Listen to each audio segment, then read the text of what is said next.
começando mais uma edição do Hora Extra, com os seguintes destaques da Justiça do Trabalho. Alimento e moradia fornecidos pelo empregador nem sempre são enquadrados como salário-utilidade. Programa de informática auxilia magistrados na elaboração de sentenças. E o exercício do direito de greve é o assunto abordado no quadro de entrevistas.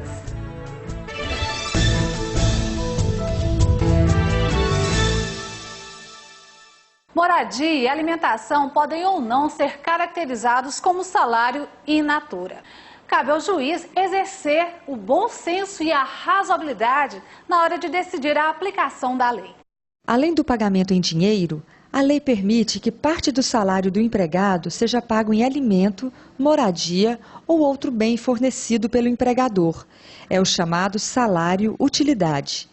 De acordo com a CLT, compreende-se no salário, para todos os efeitos legais, a alimentação, habitação ou outras prestações in natura que a empresa, por força do contrato ou do costume, fornecer habitualmente ao empregado. O salário-utilidade é limitado a 70%, ou seja, o pagamento em dinheiro deve ser de no mínimo 30% do salário recebido pelo empregado. Para incentivar o empregador a oferecer melhores condições de vida ao empregado, sem que isso gere ônus, a Organização Internacional do Trabalho decidiu que utilidades como vestuário, educação, assistência médica e odontológica são vantagens à parte, não incluídas no salário. Já moradia e alimentação podem ou não ser caracterizadas como salário in natura. Porém, cabe ao juiz exercer o bom senso e a razoabilidade na hora de decidir a aplicação da lei.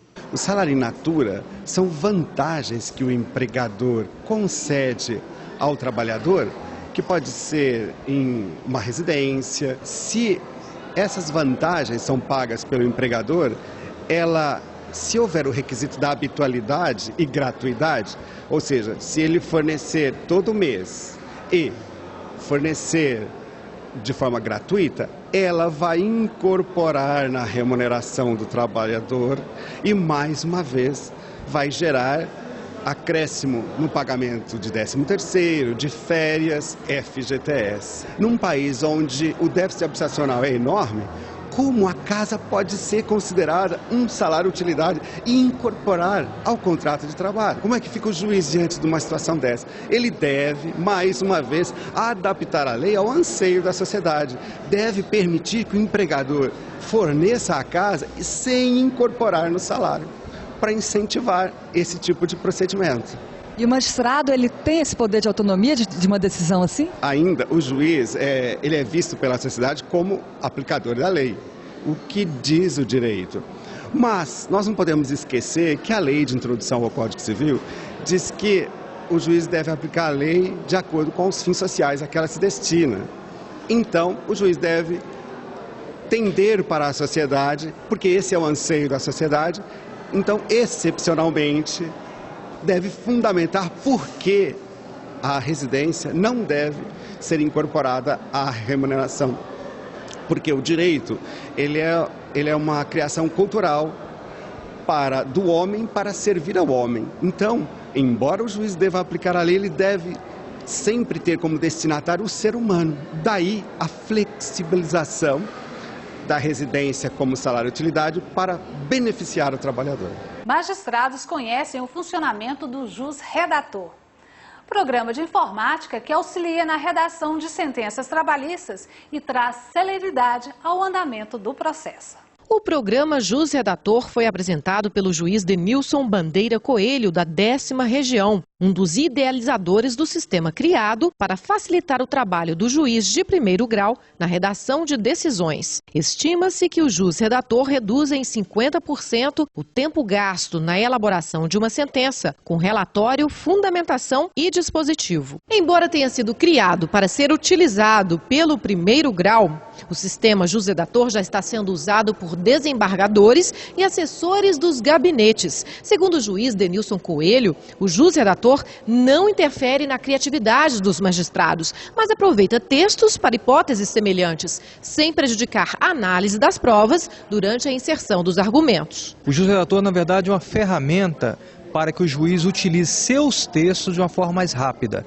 Então, o juiz redator não cria nada, ele simplesmente estrutura de uma forma inteligente para que o juiz recupere essas informações e elabore sua sentença. 398 pessoas já utilizam o programa no Brasil, sendo que destes, 370 são magistrados. O juiz redator também possibilita a inserção de elementos padrões variáveis adotados pelo usuário e permite que seja utilizado por mais de um magistrado, guardando as preferências de cada um. Por ser qualificado como um sistema, ele funciona em conjunto com o BR Office ou com o Word. O projeto conta com uma página na internet na qual o usuário poderá acompanhar as novidades do processo de criação e aprimoramento do assistente de edição de sentenças. Nesta página está disponibilizada a última versão para download na área de arquivos. Nós temos uma página, é www.jusredator.org. Ele faz um cadastro rápido, só com o seu endereço eletrônico e uma senha que ele escolhe. E ele passa a ter acesso não só ao programa, como ao manual escrito e também às videoaulas, digamos assim, para a utilização básica do sistema. No próximo bloco, o desembargador Paulo Pimenta analisa o exercício do direito de greve, seus limites e as polêmicas geradas no meio jurídico. Voltamos já.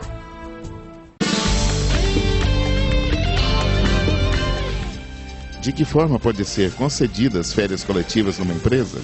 Podem ser concedidas a todos os trabalhadores e determinados estabelecimentos ou somente a certos setores da empresa, para serem gozadas em 2 períodos anuais, nenhum deles inferior a 10 dias.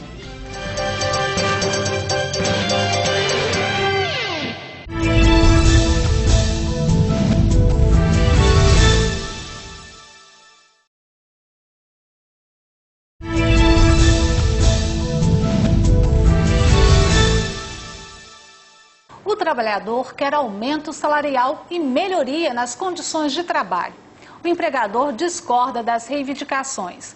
Os dois lados não chegam a um acordo e o impasse irá dificultar qualquer tentativa de composição. É o momento em que entra em cena o polêmico Instituto da Greve. Mas como conciliar o uso de um instrumento legal para respaldar os direitos dos trabalhadores com os reflexos de uma greve para o conjunto da sociedade? Quais são os limites do exercício desse direito para que a greve não seja considerada ilegal ou abusiva? Para falar do assunto, o Hora Extra recebe o desembargador federal do Trabalho, Paulo Sérgio Pimenta. Doutor Paulo, obrigada pela presença. Eu que agradeço o convite, Márcia. Doutor Paulo, primeiramente, como pode ser definido esse direito, esse conceito de greve no ordenamento jurídico brasileiro? A greve é um fenômeno social de diversas repercussões, né, e diversos aspectos e diversos enfoques que ela pode ser analisada. Inclusive como um instrumento de pressão política, nem sempre ligado realmente à conquista de direitos trabalhistas. Mas para o que interessa para a nossa conversa, que é essa dimensão do direito do trabalho, da greve, né, nós poderíamos, um conceito bastante simples, para ser bem compreendido inclusive pelo leigo, definir a greve como sendo uma paralisação de um determinado grupo de trabalhadores com vistas a exercer pressão sobre os seus patrões, sobre os seus empregadores, almejando conquistas para a sua categoria, buscando que as suas reivindicações sejam atendidas por esses empregadores. Onde a greve está normatizada no direito do trabalho? A greve ela teve uma evolução dentro do ordenamento jurídico muito interessante. Se nós voltássemos um pouco no tempo, a época do regime militar, em que vivíamos sob uma ditadura, a greve era vista praticamente como um delito, era um ato de subversão, né? Hoje, né, no regime democrático, a greve passou a ser um direito cujo exercício está constitucionalmente assegurado. O artigo 9º da Constituição Federal, de 1988, ele prevê a greve como um direito assegurado a todos os trabalhadores. E além dessa garantia inscrita na Constituição, a greve tem uma regulamentação através de lei ordinária. A lei antiga, que era uma lei que foi uma das primeiras do regime militar, que é uma lei de junho de 1964, ela foi substituída por uma lei de caráter democrático, que é a Lei 7.783 de 1989, que disciplina a forma em que esse direito deve e pode ser exercido. Bom, o direito à greve é absoluto? Eu acho que é difícil nós falarmos hoje da existência de um direito absoluto. Todo direito, ele vai até onde ele esbarra no direito de um terceiro, né? Então, ainda que seja um direito extremamente importante, o direito de greve, né, que está na gênese, inclusive, da formação do direito do trabalho, as principais conquistas do direito do trabalho, desde da época da Revolução Industrial, elas foram adquiridas através do exercício do direito de greve. Mesmo assim, a greve, ela tem, nessa lei ordinária que eu me referi, de 1989, alguns limites, né? Essa lei, ela vem justamente estabelecer algumas condições que devem ser observadas antes de ser deflagrada a greve, algumas condições também que devem ser observadas no curso da greve, e inclusive limitações para a duração, para a continuidade desse movimento, a partir do momento em que há ou uma decisão da Justiça do Trabalho ou que há a conciliação, que há uma composição entre as categorias envolvidas, a categoria profissional dos trabalhadores e a categoria econômica dos empresários. Bom, um sindicato ou uma categoria vai deflagrar greve. Esse movimento, qual o cuidado que ele deve ter antes realmente de estabelecer um movimento de greve? Então, com base na Lei 7.783, devem ser observados alguns passos. O primeiro deles é que a greve, como nós vimos, é um instrumento de pressão para a obtenção de conquistas, para o atendimento de reivindicações. Então é importante que haja alguma reivindicação e que essa reivindicação não tenha sido atendida. Daí que é fundamental, para que haja legitimidade nesse movimento grevista, que tenha havido uma real intenção, uma real tentativa de negociação. Antes que antes seja da deflagração da greve. greve, né? A partir do momento em que, então nós temos aí a necessidade de uma tentativa prévia de negociação que venha a ser frustrada. Depois disso, o movimento, para ser deflagrado, ele tem que ser autorizado através de uma assembleia dos trabalhadores. Essa assembleia, via de regra, ela não só decide pela deflagração do movimento, pela realização da greve propriamente dita, como ela também vai estabelecer a pauta de reivindicações. O que nós queremos, nós trabalhadores queremos, para que possamos interromper esse movimento grevista. Então, seria aquelas pretensões que eles querem apresentar aos seus empregadores. A partir daí, a greve ela tem que ser comunicada aos empregadores com uma antecedência mínima de 48 horas. Isso no caso de atividades normais. Quando se trata de atividades essenciais, né, que afetam de uma maneira especial o atendimento das necessidades inadiáveis da comunidade, da população como um todo, essa comunicação ela tem que ser feita com um pouco mais de antecedência, de 72 horas. E além de ser comunicada aos empregadores, seja ao sindicato patronal ou aos empresários, ela tem que ter também uma ampla divulgação aos usuários, à população que vai fazer uso daquele serviço, já sabendo que então, em decorrência desse movimento grevista, ele vai ter alguma dificuldade aí no atendimento das suas necessidades. Feito observadas essas condições prévias, em relação à dinâmica da greve propriamente, né, é muito importante que a greve ela é um movimento eminentemente pacífico. É uma paralisação que não comporta abusos de ordem de violência, vandalismo, né? Vandalismo, depredação do patrimônio, seja de quem for, seja do próprio empregador, ou muito menos patrimônio público, ou patrimônio de terceiros, né? E muito importante também que é assegurado ao grevista formas de convencimento, né? O exercício de algumas formas de convencimento para que os demais trabalhadores realmente possam aderir a esse movimento. Que é o famoso, a gente ouve muito falar, a realização dos piquetes.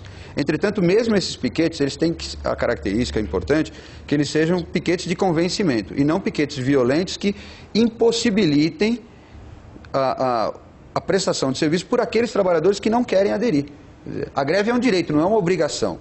Né? Ninguém que queira trabalhar pode ser impedido de fazer. Ele pode até ser convencido de que não deve fazê-lo. Mas esse convencimento, então, se dá através de panfletagem, através, né, há uma certa pressão bloquear mesmo. A entrada. Mas, exatamente, bloquear a entrada da indústria e impedir o acesso, isso não pode ser feito. Mas vamos supor que numa situação em que a própria liderança do sindicato não quer a greve, mas um grupo dissidente quer essa greve. Esse grupo dissidente tem legitimidade legitimidade para encabeçar o movimento grevista? Via de regra, a greve ela é deflagrada pelo sindicato. Agora, há situações, até mesmo em que não há uma entidade sindical representativa naquela localidade e a greve pode ser exercida por um grupo de trabalhadores, independente da atuação sindical. Isso pode acontecer também. Nós temos isso, muitas vezes, pela própria estrutura sindical atual, nós temos sindicatos que têm base estadual, mas às vezes não tem uma presença real num determinado município. Isso não impede que aquela categoria se organize ali um grupo de trabalhadores, né, e observados esses requisitos, essa assembleia que vai autorizar a deflagração da greve não seria uma assembleia do sindicato propriamente, mas uma assembleia realizada ali por aqueles trabalhadores, né, eu entendo que isso não chega a inviabilizar o reconhecimento desse movimento como movimento grevista. É verdade. Nós vamos para um rápido intervalo e voltamos já. Hoje falando sobre o movimento grevista no Brasil com o desembargador federal do Trabalho, Paulo Sérgio Pimenta. Não saia daí.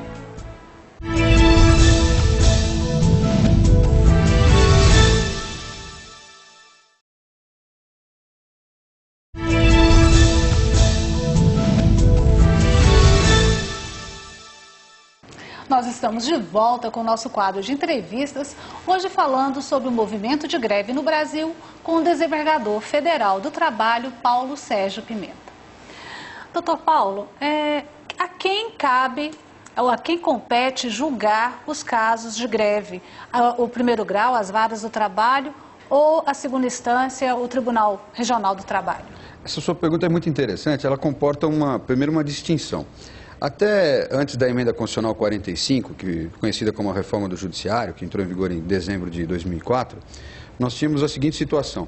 A greve em si, a análise de se a greve atende ou não esses requisitos, se foram preenchidas aquelas formalidades que a lei estabelece para que ela seja lícita, né, a greve em si sempre foi julgada pela Justiça do Trabalho. Entretanto, algumas consequências, algumas questões que eram decorrentes da greve eram julgadas pela Justiça Comum Estadual.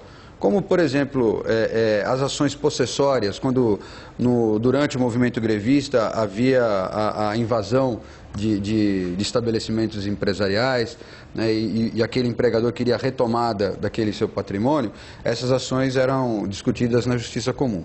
Ou pelo menos havia uma grande discussão se deveriam ser na Justiça Comum ou se deveriam ser na Justiça do Trabalho. O mesmo acontecia com os interditos proibitórios, né, que são ações que visam garantir o acesso das pessoas, né, proibir determinadas atitudes dos grevistas que possam vir a comprometer o acesso dos demais trabalhadores. Essas ações, algumas eram propostas na Justiça do Trabalho, outras eram propostas na Justiça Comum. Via de regra, como a iniciativa era do empregador, costumavam ser propostas na Justiça Comum Estadual, até porque o julgamento através dessa instância do Judiciário não era feito com os princípios e com a análise própria da mentalidade da Justiça do Trabalho, do juiz do trabalho, que é um juiz com uma visão um pouco mais social da questão e com a análise dos princípios próprios do direito do trabalho. Depois da emenda constitucional 45, essa matéria finalmente foi esclarecida e hoje o artigo 114 da Constituição, em um dos seus incisos, estabelece que todas as ações decorrentes do exercício do direito de greve são julgadas pela Justiça do Trabalho. Quando o tribunal julga ilegal uma greve, geralmente, junto a esse julgamento, a essa decisão, para também uma série de consequências para o sindicato que iniciou uma greve ilegal, com multas pesadíssimas. Isso não inibe um pouco ou muito o movimento grevista, o direito à greve do trabalhador? Uma coisa interessante a ser destacada é que geralmente essas combinações dessas multas, elas não vêm no sentido de penalizar o movimento que já ocorreu, a situação pretérita. Ela vem como com um caráter dissuasório, né, para a continuidade de um movimento cuja ilegalidade já foi reconhecida. Ou seja, o que a Justiça do Trabalho diz é o seguinte: olha, essa greve que vocês estão realizando, ela não atendeu os requisitos necessários, né? Portanto, ela deve ser paralisada, ela deve ser interrompida. Vamos retomar as atividades. Em não sendo obedecida, acatada essa ordem judicial, então como uma forma de pressão para que a ordem seja cumprida, até porque é um movimento social pulverizado, você não tem como responsabilizar as pessoas físicas envolvidas propriamente, é um movimento de massa, né? Então você combina uma multa a ser arcada pelo sindicato, né, porque caberá ao sindicato o convencimento da categoria, né, de que deve ser retomadas as atividades, né, e não sendo acatada essa ordem, sim que a aplicação dessa multa. Essa multa também acontece muito quando nós estamos diante de greve nos serviços essenciais, que é uma situação bastante peculiar e mais delicada, né. Eu me lembro sempre que, desde quando eu estava na faculdade, eu tinha um professor que dizia muito isso, né? Quer dizer, a greve em si, o objetivo dela é causar prejuízo. Né? Não tem como, se ela não causasse um prejuízo ao empregador, ela não seria um instrumento de pressão. Ele só vai se sentir pressionado se ele estiver sofrendo um prejuízo. É por isso que a gente brinca muitas vezes, né, que é difícil a organização do movimento grevista dos aposentados. Por quê? Porque não vai haver prejuízo a ninguém, então não vai haver, não existe essa força de pressão, né? Então a greve, ela tem por objetivo causar prejuízo, e esse prejuízo é uma forma de pressionar a obtenção daquelas reivindicações, o atendimento daquelas reivindicações. Agora, quando há o envolvimento de necessidades em atividades essenciais, cuja saúde, transporte, tráfego aéreo, distribuição de energia elétrica, recolhimento de lixo, são atividades que, se forem paralisadas totalmente, causam um prejuízo maior, não só, o prejudicado maior não é só o empregador, mas a coletividade. Aí, entre dois direitos aí a serem preservados, né? Então, esse direito de uma amplitude maior, que é o direito de toda a coletividade, ele acaba prevalecendo em detrimento do interesse da categoria, que é um interesse mais reduzido. Então, essa greve, ela tem que manter percentuais de atendimentos mínimos da população, mesmo no curso da greve. E muitas vezes o que as decisões da Justiça do Trabalho fazem ainda que digam, não, a greve observou os requisitos, ela pode continuar, ela estabelece percentuais a serem observados nesse atendimento à população, sob pena de incorrer no pagamento dessas multas. A emenda constitucional número 45 trouxe a exigência do comum acordo para que seja instaurado o dissídio coletivo de greve. Isso não inibe mais ainda a possibilidade de conciliação entre as duas partes, já que o poder, o trabalhador já não tem como recorrer à Justiça do Trabalho para solicitar que seja intermediado esse acordo entre as partes? Olha, na verdade, o que a emenda estabeleceu não é bem a questão só do dissídio de greve, né? É o dissídio coletivo através do qual a Justiça do Trabalho aliás, ela ainda exercita o seu poder normativo, que é a atribuição da Justiça do Trabalho de estabelecer condições de trabalho, percentuais de reajuste entre as categorias envolvidas. Então, o dissídio coletivo comum, né, de natureza econômica, que visa o estabelecimento dessas condições, realmente ele hoje, para que haja a sua instauração, para que a Justiça do Trabalho estabeleça essas condições, somente se houver o comum acordo das duas categorias envolvidas. A Justiça do Trabalho, mais do que uma ingerência de ordem coercitiva, ela estaria agindo quase que como uma mediação, uma arbitragem. Ou seja, as duas partes, não chegando ao entendimento, elas delegam à Justiça do Trabalho a atribuição de estabelecer quais essas normas a serem seguidas. Agora, é lógico que, antigamente, como não havia esse requisito do comum acordo entre as categorias, bastava que uma das partes não quisesse negociar, que visualizasse que a decisão da Justiça do Trabalho lhe seria mais benéfica, seja a categoria profissional ou a categoria econômica, e isso já frustrava desde o início a negociação. Então eu vejo como algo até positivo, num primeiro momento, né, que esse novo requisito leva a que as partes se vejam obrigadas a insistentemente tentar a composição, tentar um acordo. E isso acaba sendo melhor para as categorias, porque ninguém melhor do que os próprios envolvidos para saber quais são as suas necessidades e quais são as condições que podem ser estabelecidas. É melhor do que uma intervenção externa, que é a intervenção que é feita judicialmente. Agora, nas questões de greve, quando ocorre a greve, principalmente se a greve for em serviços essenciais, né, aí a legitimidade para a instauração desse dissídio, inclusive, é também conferida ao Ministério Público do Trabalho.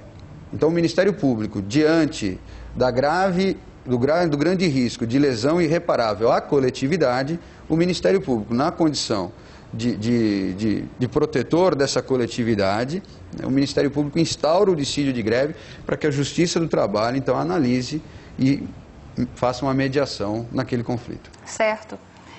Eu conversei com o desembargador federal do Trabalho, Paulo Sérgio Pimenta, do TRT de Goiás. Doutor Paulo, mais uma vez, obrigada pela entrevista. Eu que agradeço. Essa edição do Hora Extra chega ao fim. Muito obrigada pela sua atenção e até a próxima semana. Nos vemos lá.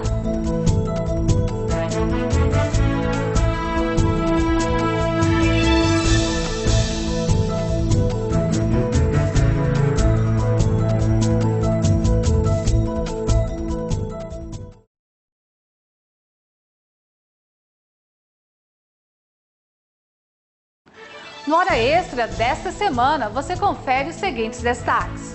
Moradia e alimentação podem ou não ser caracterizados como salário in natura. Magistrados conhecem o funcionamento do Jus Redator, programa de informática que auxilia na redação de sentenças trabalhistas e traz celeridade ao andamento do processo. No bloco de entrevistas, o desembargador Paulo Pimenta analisa o exercício do direito de greve, seus limites e as polêmicas geradas. Aguardamos você!